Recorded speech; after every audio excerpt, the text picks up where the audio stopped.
नमस्कार विद्यार्थी मित्रांनो, सरस्वती विद्यालयामध्ये आपणा सर्वांचं स्वागत आहे. विद्यार्थी मित्रांनो, मी श्री कदम सर आपणा सर्वांना इयत्ता 8वी साठी इतिहास विषय शिकवतोय. तर विद्यार्थी मित्रांनो, आपण पहिला जो भाग पाहिला इतिहासाचा, या इतिहासाच्या पहिल्या भागामध्ये पहिलं प्रकरण इतिहासाची साधने हे आपण अभ्यासतो आहोत किंवा त्याचा अभ्यास आपण करत आहोत. पहिल्या प्रकरणामध्ये आपण इतिहासाची कोणकोणती साधने आहेत त्याची ओळख करून भौतिक साधनांची आपण सखोलतेने आणि सुस्थितीमध्ये आणि व्यवस्थितरित्या आपण माहिती घेतलेली आहे. आपली ती माहिती सर्वांना लक्षात आलीच असेल. त्यानंतर विद्यार्थी मित्रांनो, याच प्रकरणामधील जो पुढचा भाग आहे तो म्हणजे इतिहासाची लिखित साधने आहेत आणि मौखिक साधने आहेत. या लिखित आणि मौखिक साधनांची आपण सखोलतेने आणि सहजतेने चांगल्या प्रकारे त्याचा आपण अभ्यास करणार आहोत. चला तर विद्यार्थी मित्रांनो, आपण इतिहासाच्या लिखित साधनांची ओळख करून घेतोय. तर लिखित साधन म्हणजे काय, हा पहिला प्रश्न तुम्हाला पडला असेल. तर विद्यार्थी मित्रांनो, लिखित साधने म्हणजे काय, तर लिहून ठेवलेली साधने. या लिहून ठेवलेल्या साधनामध्ये कोणकोणती साधनं असतात किंवा आहेत, तर याच्यामध्ये पत्रव्यवहार आहे, नियतकालिके आहे, नोंदी आहेत, फॅक्टरी रेकॉर्ड्स आहेत, वृत्तपत्र आहेत, आत्मचरित्र आहेत, चरित्र आहेत आणि पुस्तकं. अशा पद्धतीची ही लिखित प्रकारची साधने आहेत. आता प्रत्येकाची आपण ओळख करून घेऊया. तर वृत्तपत्र आणि नियतकालिके म्हणजे काय. आता आपणा सर्वांना माहिती आहे की आपण रोज घरामध्ये आपल्या वेगवेगळ्या प्रकारची वर्तमानपत्र वाचत असतो आणि माहिती घेत असतो. तर पाठीमागच्या काळामध्ये सुद्धा अशी वृत्तपत्रे वर्तमानपत्र होती आणि त्याच्यातून आपल्याला वेगवेगळ्या प्रकारची माहिती मिळत होती. आता वृत्तपत्रामधून आपणास समकालीन घटनांच्या विषयी माहिती मिळते. त्याचबरोबर एखाद्या घटनेचे सखोल विश्लेषण, मान्यवरांची मतमतांतरे, अग्रलेख प्रसिद्ध होत असतात. आपल्याला त्या काळातील राजकीय, सामाजिक, आर्थिक, सांस्कृतिक या सगळ्या घडामोडींची माहिती आपल्याला या वर्तमानपत्रातून म्हणजेच वृत्तपत्रातून आणि नियतकालिकेतून मिळत असते. आता बघा की पाठीमागच्या काळातील राजकीय, सामाजिक आणि आर्थिक, सांस्कृतिक ज्या घडामोडी घडलेल्या आहेत तर त्याची माहिती आपल्याला या वर्तमानपत्रातून मिळत असते. त्यानंतर पाठीमागचं जर आपण स्वातंत्र्यपूर्व काळातील वर्तमानपत्र जर पाहिली, ती वर्तमानपत्र कोणकोणती होती, तर ज्ञानोदय, ज्ञानप्रकाश, केसरी, दिनबंधू, अमृत बाजार पत्रिका यासारखी वृत्तपत्रे लोकजागृतीची महत्त्वपूर्ण साधनं होती. बघा त्या काळातील ज्ञानोदय, ज्ञानप्रकाश, केसरी, दिनबंधू, अमृत बाजार पत्रिका यासारखी जी वर्तमानपत्र होती लोकजागृतीचं कार्य करत होती. म्हणजे लोकांना जागृत करण्याचं, जागं करण्याचं काम या वर्तमानपत्रातून होत होतं. आता या वृत्तपत्राद्वारे आपल्याला ब्रिटिश सरकारची भारतविषयी धोरणे, त्यानंतर त्यांचे भारतावरील परिणाम याचाही अभ्यास आपल्याला करता येत होता. बघा, तर त्या काळामध्ये ब्रिटिशांचं जे सरकार होतं, साम्राज्य होतं, ते भारतावरती होतं आणि मग त्या काळामध्ये त्यांचे राजकीय कशा पद्धतीचं राजकीय वर्तन कसं होतं किंवा कशा पद्धतीची ती माहिती होती, तर याच्यातून आपल्याला ती सखोलतेने मिळणार आहे. त्यानंतर सामाजिक प्रबोधनाची साधने, समाजाचं प्रबोधन करायचं आहे, समाजाला जागृत करायचं आहे आणि लोकांच्या विचारामध्ये बदल करायचे आहे. तर या दृष्टिकोनातून सामाजिक प्रबोधनाची साधने म्हणून त्या वर्तमानपत्र काम करत होती. त्याच्यामध्ये विष्णूशास्त्री चिपळूणकर यांनी निबंधमाला या मासिकातून लोकहितवादी उर्फ गोपाळ हरी देशमुख यांनी प्रभाकर या साप्ताहिकातून लिहिलेली शतपत्रे यातून विविध सामाजिक सांस्कृतिक विषयावरती भाष्य केलेले आहे.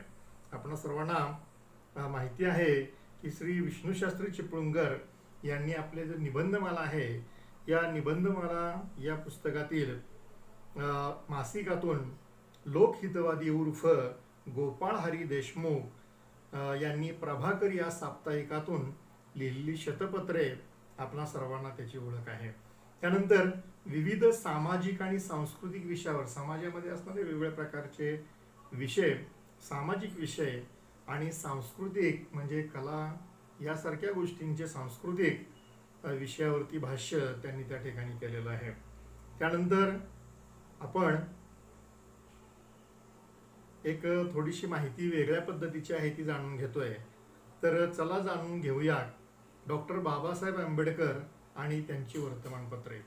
डॉक्टर बाबासाहेब आंबेडकरांनी 1920च्या जानेवारी महिन्यामध्ये मूकनायक हे पाक्षिक म्हणजे 15 दिवसानं सुरू होणारं वर्तमानपत्र त्यांनी सुरू केलेलं आहे.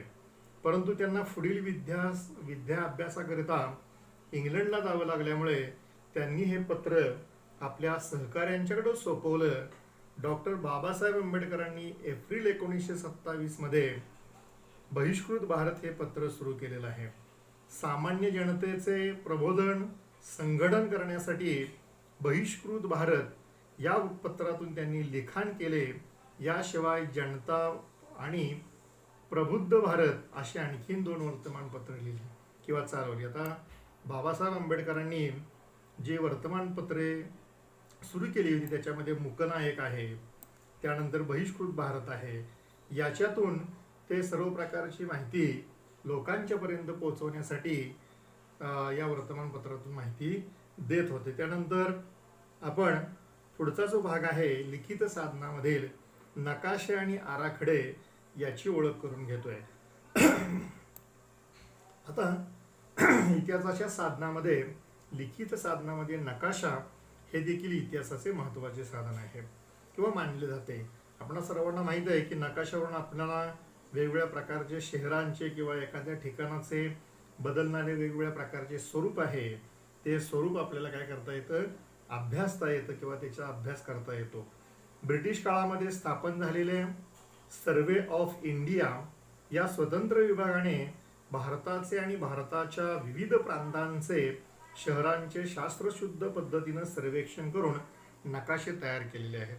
आता आपण पाहतो किंवा ऐकतो की आपल्याला गावचा नकाशा असेल, तालुक्याचा नकाशा असेल, जिल्ह्याचा नकाशा असेल, तर आपल्याला त्या काळातील नकाशे आत्ता सुद्धा उपलब्ध होतात किंवा त्या काळातील ब्रिटिशांनी ते नकाशे तयार करून ठेवलेले होते आणि त्याच्यामुळं आपल्याला त्याची माहिती आपल्याला शास्त्रशुद्ध पद्धतीनं प्रांताचे म्हणजे वेगवेगळ्या प्रदेशाचे, वेगवेगळ्या शहरांचे शास्त्रशुद्ध पद्धतीनं सर्वेक्षण अभ्यास करून ते नकाशे तयार करण्यात आलेले आहेत.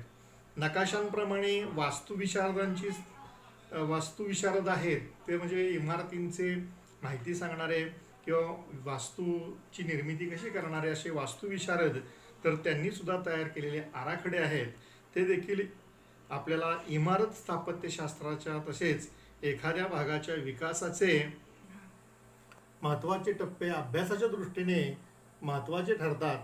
उदाहरणार्थ मुंबई पोर्ट ट्रस्ट या विभागाकडे मुंबई बंदराचे मूळ आराखडे आहेत. हे बंदर पुढे विकसित करताना वास्तुविशारद आणि अभियंत्यांनी केलेल्या आराखड्यावरून आपणास मुंबईच्या नागरी विकासाची माहिती मिळू शकते.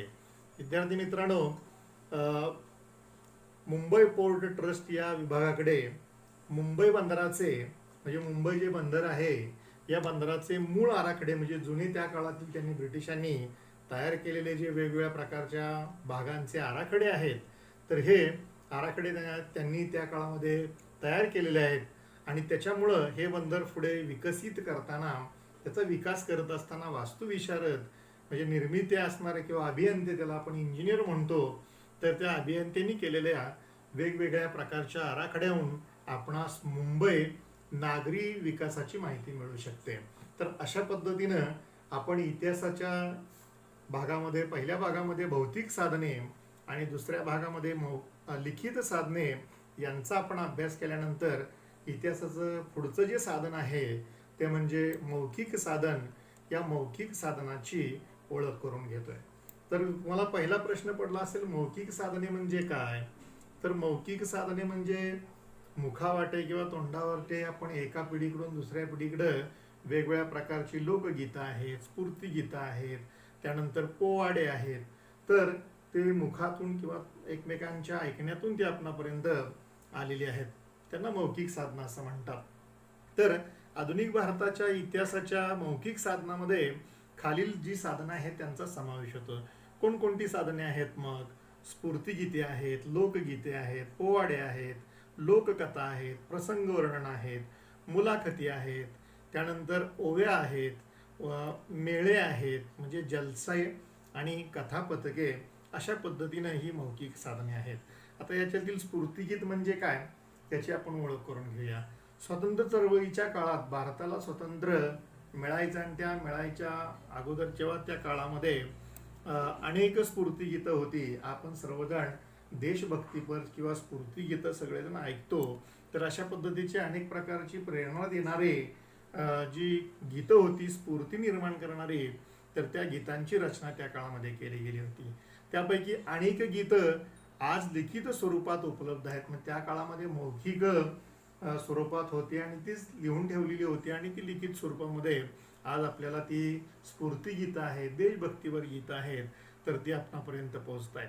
त्यानंतर अप्रकाशित स्फूर्तिगीतं, जी प्रकाशित झाली नाही ती अप्रकाशित स्फूर्तिगीतं स्वातंत्र्य सैनिकांच्या मुखोद्गत, म्हणजे स्वातंत्र्य सैनिक होते तर त्यांच्या मुखोद्गत आहेत किंवा त्यांची तोंडपाठ आहेत. या स्फूर्तिगीतामधून आपल्याला स्वातंत्र्य काळातील परिस्थिती, स्वातंत्र्य आंदोलनामागील प्रेरणा याविषयी आपल्याला माहिती मिळते. ही जी स्फूर्तिगीत आहेत, आपण वंदे मातरम आहे यासारखी जी गीतं आपण म्हणतो ती लिहून ठेवलेली आहेत आणि त्याच्यामुळं आपल्याला स्वातंत्र्यपूर्व काळातील परिस्थिती कशी होती, कसा देश होता, कसे लोक होते, राजकीय परिस्थिती कशी होती, सामाजिक परिस्थिती कशी होती, सांस्कृतिक परिस्थिती कशी होती, यासाठी आपल्याला त्या गोष्टींची माहिती त्याच्यावरून मिळते. त्यानंतर या मौखिक साधनामध्ये पोवाडे जे आहेत त्या पोवाड्यांची आपण माहिती करून घेऊया. आता छत्रपती शिवाजी महाराज यांचा वेगवेगळ्या पद्धतीने आपण पोवाडे ऐकलेले आहेत. तर या पोवाड्यामधून ऐतिहासिक माहिती आहे, इतिहासातील किंवा जुन्या काळातील ऐतिहासिक स्थळं आहेत, या ऐतिहासिक वेगवेगळ्या प्रकारच्या घटना आहेत, या घटनेंची तसेच व्यक्तीच्या जे कार्य आहे, म्हणजे छत्रपती शिवाजी महाराजांनी केलेलं कार्य, काम आहे, हिंदवी स्वराज्याची स्थापना किंवा यासारखे असंख्य असे जे क्रांतिकारक होते, नेते होते, राजे महाराजे होते, तर त्यांच्या कार्याची माहिती आपल्याला याच्यातून मिळत असते. ब्रिटिश आमदानीतील 1857च्या स्वातंत्र्याला विविध क्रांतिकारकांनी केलेला पराक्रम यावर आधारित पोवाडे हे रचले गेलेले आहेत. बघा, 1857चा जो राष्ट्रीय उठाव झाला होता ब्रिटिशांच्या विरोधात, तर स्वतंत्र लढा, त्यानंतर विविध क्रांतिकारक आहेत, त्या क्रांतिकारकांनी केलेले जे पराक्रम आहेत, तर यावर आधारित पोवाडे वेगवेगळ्या पद्धतीने रचले गेले होते. त्याच्यातून लोकांना प्रेरणा, चैतन्य निर्माण करण्यासाठी या पोवाड्यांचे उपयोग करण्यात येत होते. असे स्वातंत्र्य लढ्याप्रमाणे सत्यशोधक समाजाने तयार केलेले जे वेगवेगळ्या प्रकारचे पोवाडे आहेत, तर ते पोवाडे आपल्याला या ठिकाणी अभ्यासता येत आहेत. त्यानंतर इतिहासाच्या साधनामध्ये दृक्श्राव्य आणि दृक्श्राव्य साधने. आता दृक म्हणजे डोळ्याने दिसणारं, श्राव्य म्हणजे कानानं ऐकणारं, म्हणजेच आणि दृक्श्राव्य म्हणजे दिसणारं पण आणि ऐकता येणारं पण, अशा पद्धतीची साधनं यांची आपण या ठिकाणी नवीन तंत्रज्ञान आहे, या तंत्रज्ञानाच्या विकासामुळे या साधनांचा उगम झालेला आहे. त्याच्यामध्ये छायाचित्र आहेत, ध्वनिमुद्रण आहे, चित्रपट आहे, इत्यादी वेगवेगळ्या प्रकारच्या कला यांचा विकास झालेला आहे. अर्थात त्यातूनच निर्माण झालेली छायाचित्र, ध्वनिमुद्रिते, वेगवेगळ्या प्रकारचे रेकॉर्ड्स आहेत, सिनेमा आहे, चित्रपट आहेत, यांचा वापर इतिहासाची साधने म्हणून करता येतो. त्यानंतर पुढचा जो इतिहासाचा मौखिक साधनांचा भाग आहे तो म्हणजे छायाचित्र. आता छायाचित्र आपण सर्वांना माहिती आहे, सर्व प्रकारची जी चित्र असतात ते चित्रातून आपल्याला वेगवेगळ्या गोष्टींची माहिती किंवा ओळख होत असते. तर छायाचित्र ही आधुनिक भारताच्या इतिहासाची दृक म्हणजे डोळ्यानं दिसणाऱ्या ही साधनं आहेत. छायाचित्र कलेचा शोध लागल्यानंतर विविध प्रकारच्या व्यक्ती, घटना, त्याचप्रमाणे वस्तू आणि वास्तू यांची छायाचित्र काढण्यात येऊ लागलेली आहेत. या छायाचित्रामधून आपणास व्यक्ती तसेच त्या काळामध्ये असणारे घडणारे प्रसंग आहेत, जसे होते किंवा घडले याची दृश्य म्हणजेच दृश्य पद्धतीनं म्हणजे डोळ्यानं दिसण्या पद्धतीनं स्वरूपात आपल्याला माहिती मिळते. मध्ययुगीन काळातील व्यक्ती कशा दिसत होत्या?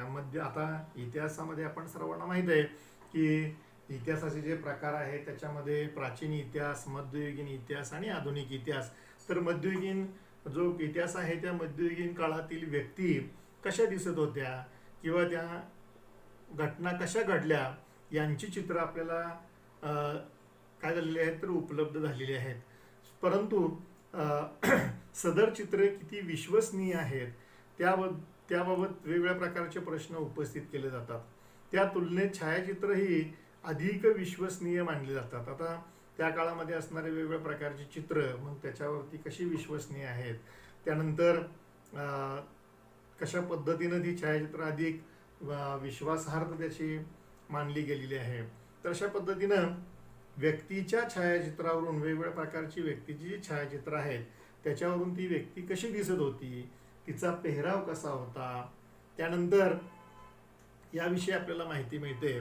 प्रसंगाच्या छायाचित्रामधून संबंधित प्रसंग नजरेसमोर उभा राहतो, तर वास्तू किंवा वस्तूच्या छायाचित्रामधून त्यांचे स्वरूप लक्षात येतं. आपणा सर्वांना माहित आहे की वेगवेगळ्या प्रकारची चित्र आहेत.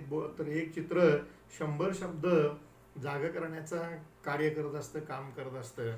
आणि म्हणून प्रसंगाच्या जे छायाचित्र आहेत त्या छायाचित्रामधून संबंधित प्रसंग कोणकोणत्या पद्धतीने घडले, कसे घडले हे आपल्याला प्रत्यक्ष नजरेसमोर या चित्रातून आपल्याला पाहता येतात किंवा माहिती मिळते. त्यानंतर वेगवेगळ्या प्रकारचे असणारे जे वास्तू आहेत म्हणजे इमारती आहेत, तर त्या वस्तूंच्या छायाचित्रामधून त्याचे स्वरूप आपल्या लक्षात येत असते. त्यानंतर पुढचा जो भाग आहे या मौखिक साधनांच्या मध्ये ध्वनिमुद्रिते म्हणजेच रेकॉर्ड्स याचा आपण ओळख करून घेतोय.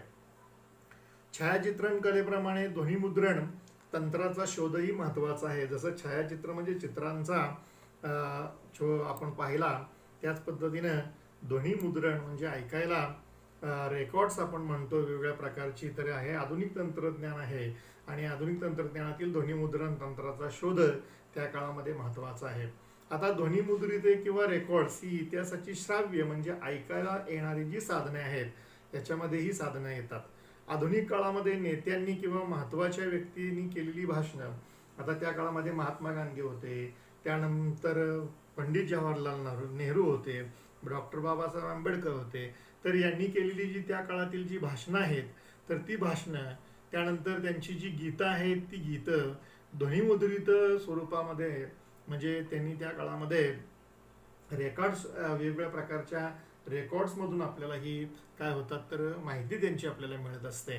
तर अशा पद्धतीनं इतिहासाची साधने म्हणून त्याचा या रेकॉर्डचा उपयोग केला जाऊ शकतो. उदाहरणार्थ स्वतः रवींद्रनाथ टागोरांनी जे गायलेलं जनगण मन हे गीत आहे, तर जनगण मन गीत हे आपल्याला त्या काळामध्ये उपलब्ध होतं किंवा रेकॉर्ड्स म्हणून ठेवलं होतं. तेच आपल्याला सर्वांना आज देखील ते जनगण मन गीत हे राष्ट्रगीत आपल्याला येत असतं.